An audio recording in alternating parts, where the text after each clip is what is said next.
Hello and welcome to Irresistible You, Ignite Your Passion and Purpose. I'm your host, Karen Seltz. I'm so excited tonight. I can barely sit down. Maybe I'll stand up.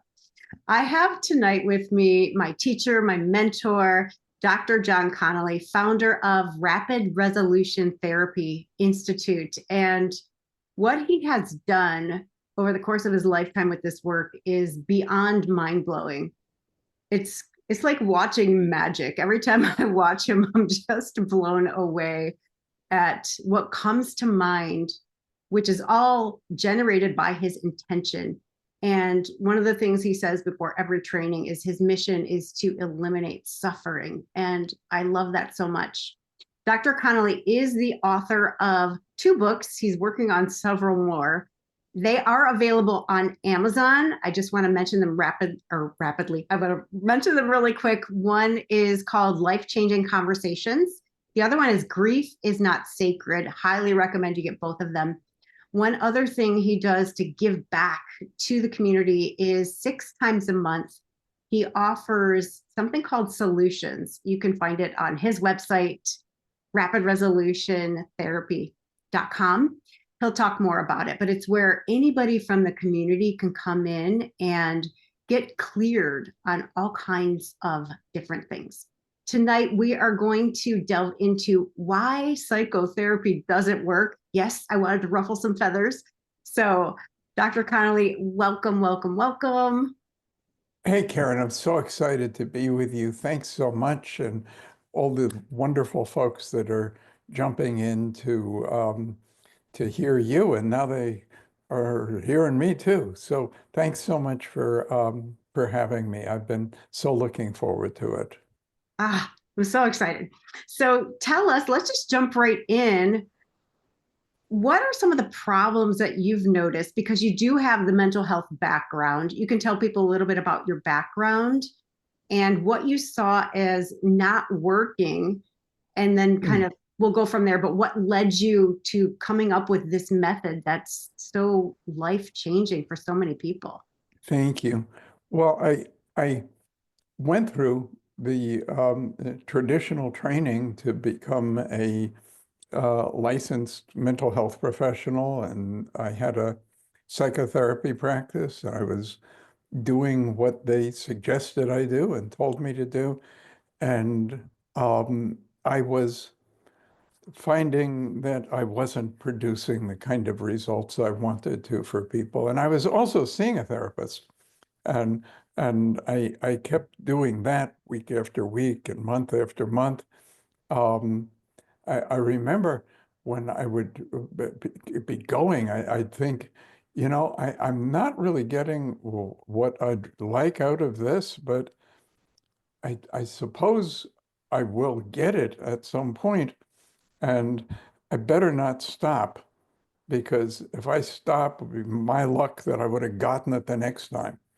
I think that kept me just going for a significant period of just kept doing it. I was afraid I would have, hit the pot of gold um, right before, right after I would have dropped out. Um, so I've noticed a few things about the way psychotherapy is practiced that are concerning for me. I do believe that people are drawn to those professions because they're interested in making a difference for people, and because they want people to be um, feeling better and doing better, and they reach for what the tools they have in order to be able to make that happen. One of the things that concerns me about what happens with psychotherapy actually concerns, I have the same concern about the educational system. And let me start with the educational system. The thing that troubles me about what's offered within the educational system is it doesn't seem to me that educators take responsibility for causing what their mission is. And I believe the mission is to educate and socialize. Um, and yet, when they fail to do that, I don't ever see them raise their hand and say, yep, we screwed it up.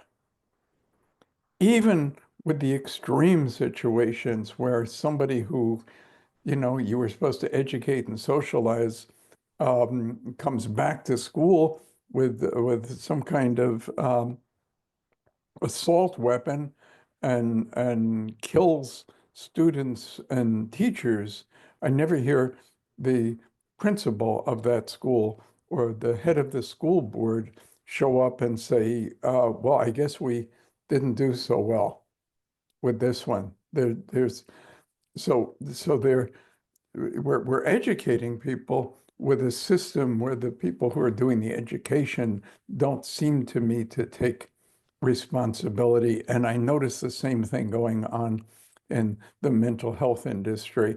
Most people in the mental health industry will tell their clients, uh, hey, I'm on your side. This is a safe place or whatever. But they also say, of course, you're the one that has to get yourself better. You're the one that has to heal. You're the one that has to get better. But I will be here supporting and encouraging that.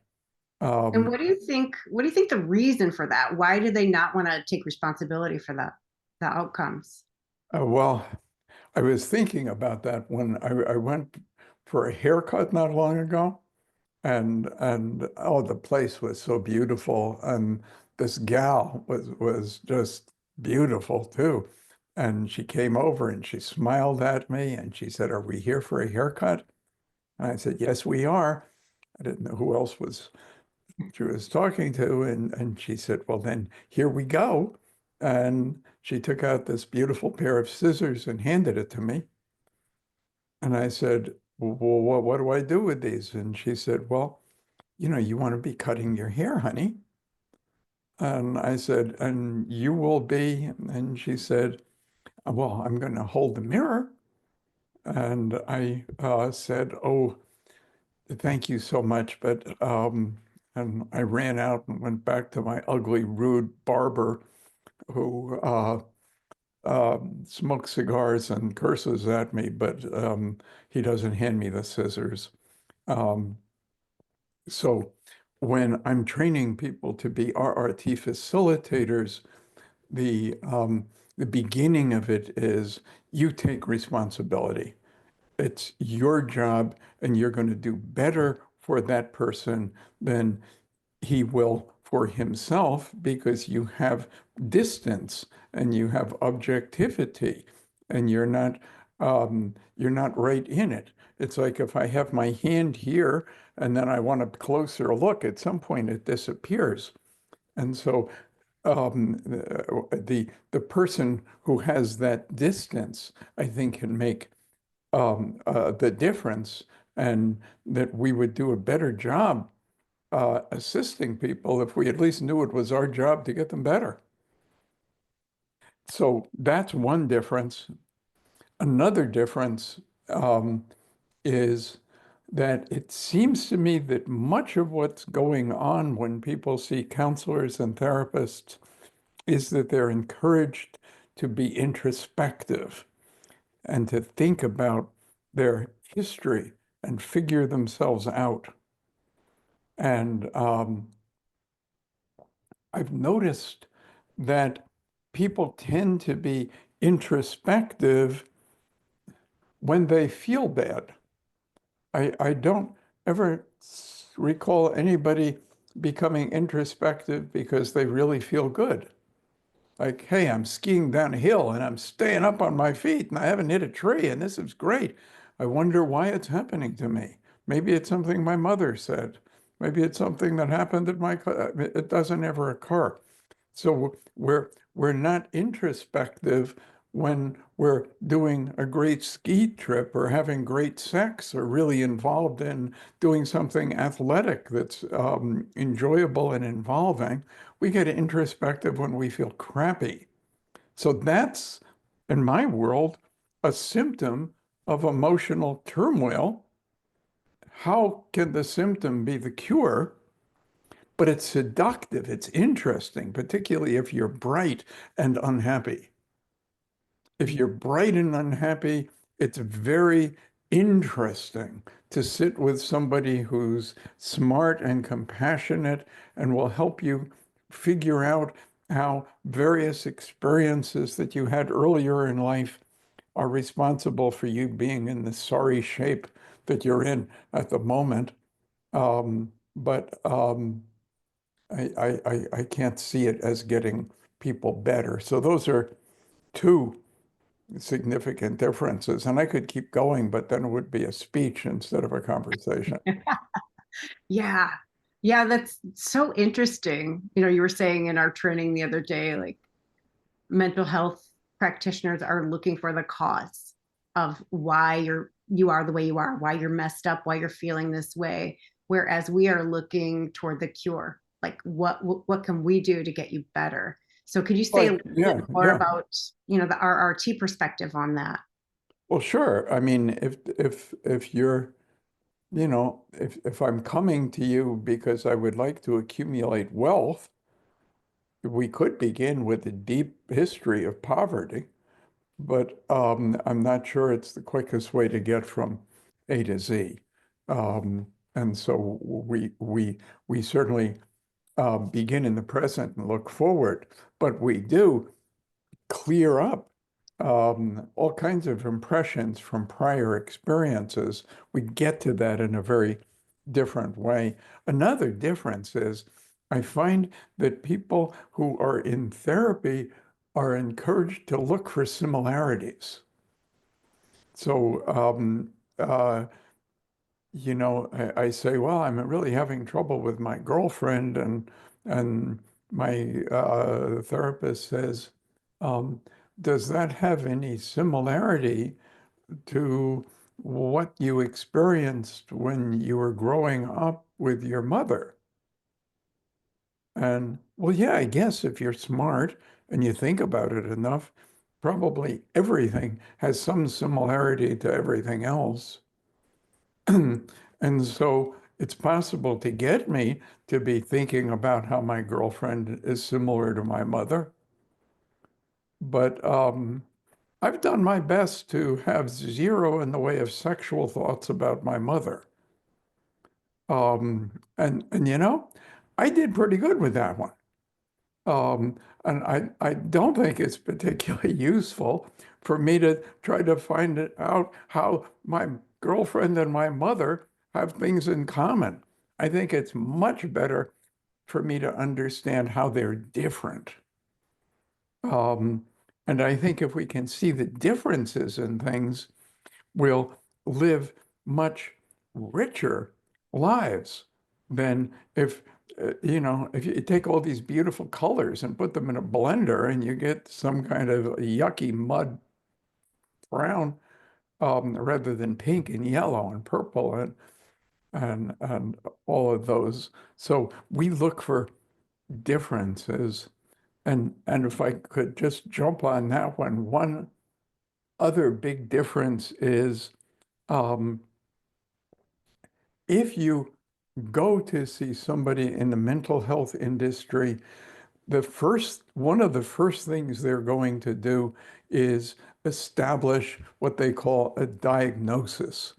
And to do that, they're going to look into a pretty large book of mental illnesses and emotional disturbances. It's called the DSM-5. They're up to the fifth one.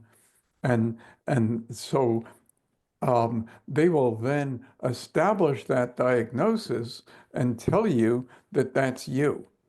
So you are a borderline.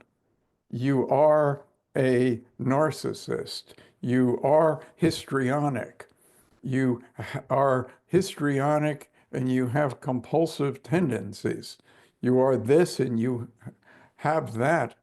And I, um, I'm concerned about people um, ex looking for an identity, because if it's your identity, you might be able to learn to cope with it, but you're pretty much locked into it. If it's your identity, it's like who you are.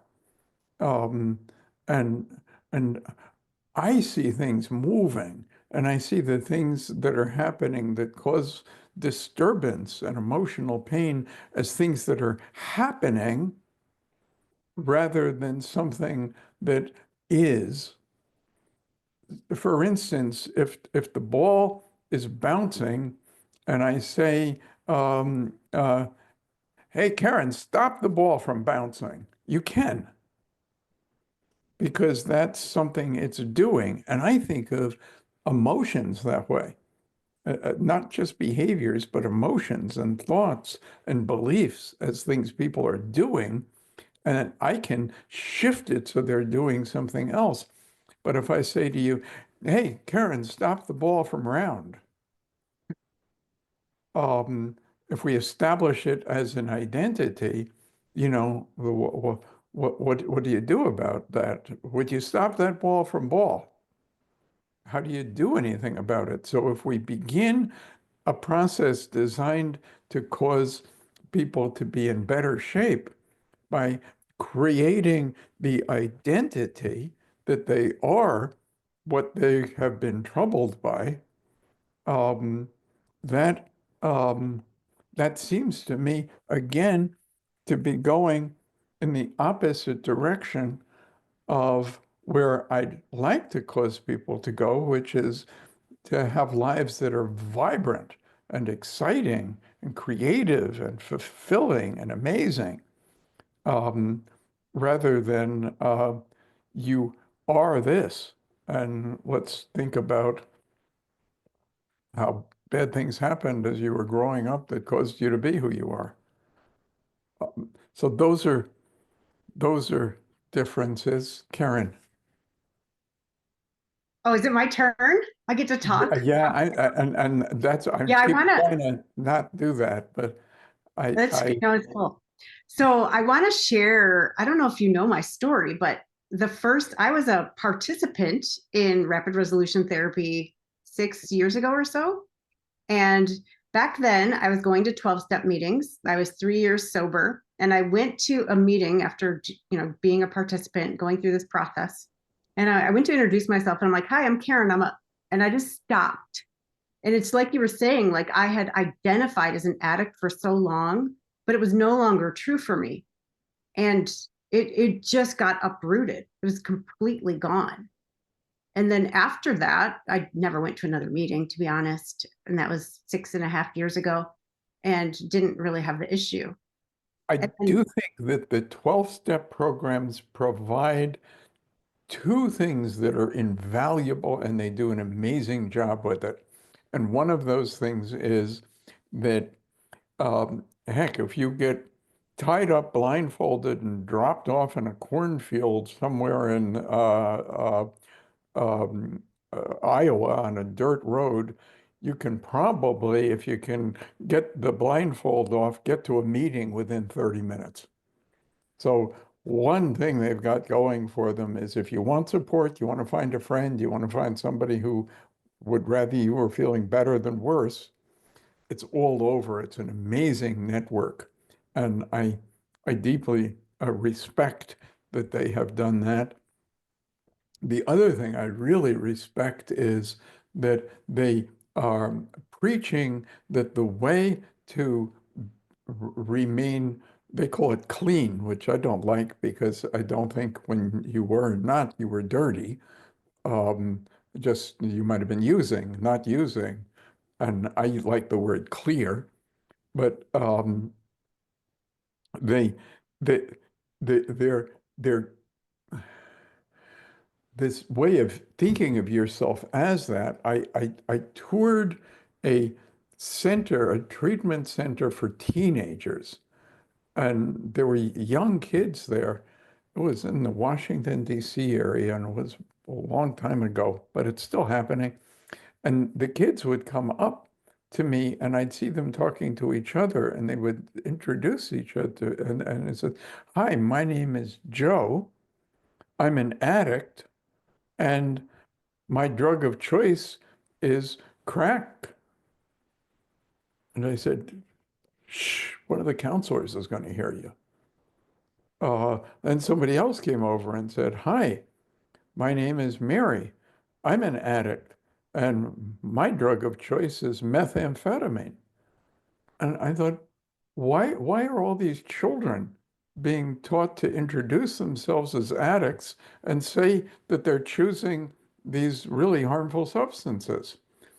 How about, hey, my name is Joe, and I'm um, clear, and I'm interested in getting others clear, rather than I'm an addict and I choose cocaine.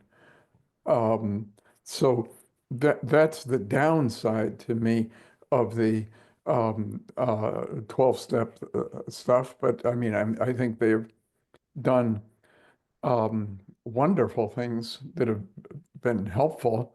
Gosh, now that you ask, another thing that troubles me about the whole psychotherapy system is if you want to make sure somebody doesn't get where they'd like to go, if you can convince them that there's someplace that they need to go first, it's almost impossible to get to, that'll stop them. I mean, if you're in New Jersey and you say, hey, I want to get to New York City, I want to see the Empire State Building, can you give me directions? And the guy says to you, well, yes, um, you do have to go to planet Jupiter first, and then from there you head back to New York City. It's going to really get in the way of it being a smooth trip because you don't have to go to planet Jupiter to get from New Jersey to New York. Um, and I find that we assign people tasks that are really difficult and totally not necessary. And one of those is that not we, but the people in mental health and a bunch of the people in coaching and metaphysical silliness too, are um, are telling people that in order to get life to work, they have to begin by loving themselves. And so somebody comes in and they say, you know, Jon, I hate myself, but I know I have to learn to love myself because I can't get any better until I can love myself, but I hate myself. And what I realize is you don't even know what yourself is or who yourself is, but you do know that you feel like crap and you hate that. And since you've learned to say, I am depressed, well, if you are depressed and you don't love depression, then you hate yourself. Um, and so the solution isn't to try to love ourselves, maybe discover essence through some meditative process or hypnotic process, and then you don't have to go love it. You just fall in love because it's exciting and wonderful. But I think we set these up as necessary chores, and people have to work on it by going to sessions that are supposed to be painful because they also have some idea that the best way to cheer people up is make them feel bad. Uh, And, and I also have trouble following that whole train. When people come in to see people that train with me and they're feeling unhappy, we don't suggest to them that if they're going to get happy, they have to first become more unhappy. Um, but I mean, that's common in mental health circles. I mean, where you even you're told to tell your friends and family, don't expect too much of me because I'm about to embark on a journey which is going to make me feel so miserable. I'm not going to be very functional. On your way where? Where are you heading on this journey? Oh, to joyfulness. Yeah, well, I'm not sure that's the quickest route. That's like going to Jupiter to get to New York City. So there's a bunch of stuff that I think we're finding ways to do much better. If you see somebody who is trained in RRT, at least they know it's their job to get you better. And I know it's my job to get people better. And if I screw it up, I feel bummed out about it. I don't feel like, oh, well, she didn't do her job. Um, so I think it gives us a significant edge. Zip it. Yeah. No, it's amazing. And I would love to hear, what kind of things people come to you for and what kind of results they get. Um, People, um, w- if a child is living in the kind of home that we would want most for any child we cared about, with plenty of affluence, parents who are educated and loving and really want that person to do well. So, um, um, if the child is so fortunate that he begins life that way, here's something we can know about that child. One is that child understands and experiences that he is fragile and indeed can be harmed deeply by all kinds of things. Because think of it, I mean, how fragile were you when you were 6 months old? How about a year? How about a year and a half? How about two? So we start fragile. Two, we start totally dependent. So you see that happen in a shopping mall sometime where the little boy won't go with mom and she wants to give him a fistful of knuckles, but doesn't want to do that in front of all the mall moms. So she just says, okay, well, mommy has to go. And she takes a step in the other direction. The kid realizes he's dead and he's on her like white on rice. And she got his compliance and she didn't have to hit him. All she had to do was show him he was going to be dead if he didn't do what he was told. So we grow up with that kind of complete dependency. We grow up with no boundaries.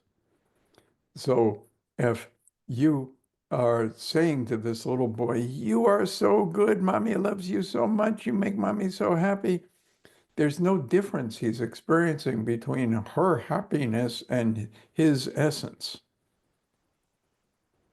But flip the coin over and the case is still the same. So when mommy says, what a bad boy, I'm so disappointed in you, you're no good, there's like no boundary. What else do we have experienced as a child? We're subject to being viewed, watched, and judged constantly. Um, and I use this metaphor. If we fill a drinking glass with 2 inches of red sand and pour 3 inches of blue sand on top of it, the color at the bottom is red. And if we add more blue, it's still red. And that's what I believe is happening to people as they're growing up. These experiences from very young get activated by things that have similarity that happen currently in adult life, and then activate those same kind of feelings. So your girlfriend calls you and she's hysterical, and you say, "What's the matter?" When she can finally talk, she says, "Joey abandoned me." That's a very interesting thing for a 35-year-old woman to say, isn't it? Abandoned me. I mean, what are you, two? You should go to prison if you abandon a child because that's the same as murder. Um, why is somebody feeling that when they're 35?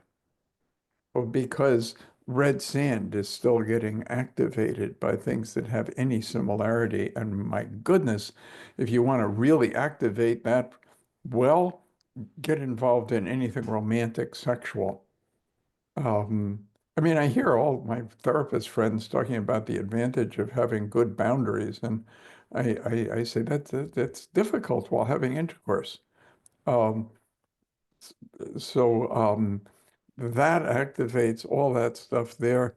What we do through the RRT process is take responsibility for it. We have tools and concepts that flip it around in ways that are fun, fascinating, interesting, painless, quick, and lasting. And so that's what I'm doing my best to get out there and offer to the world. It's amazing. And you have an upcoming class training brand new people or people that want to take it again called Foundations. It's a 10-week course. It starts February 21st. So if anyone's interested in learning this process, it's absolutely unbelievable. And nobody teaches it like Jon. We've He, got the things I'm looking to do with it, Karen, is one, I want every student to experience a profound personal breakthrough, a life-changing breakthrough.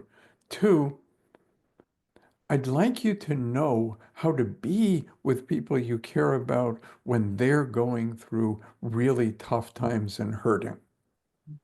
We, I learned nothing about that in going to school, elementary school, middle school, high school, college, or graduate school.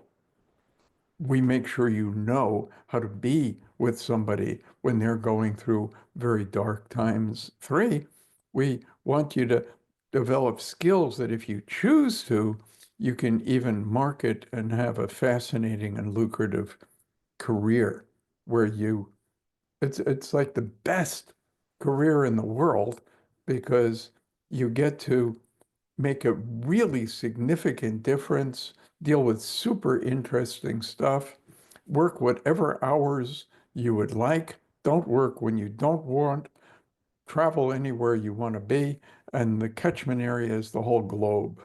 So I have people who meet with me, and there was a gal in the class you were in today from Ethiopia.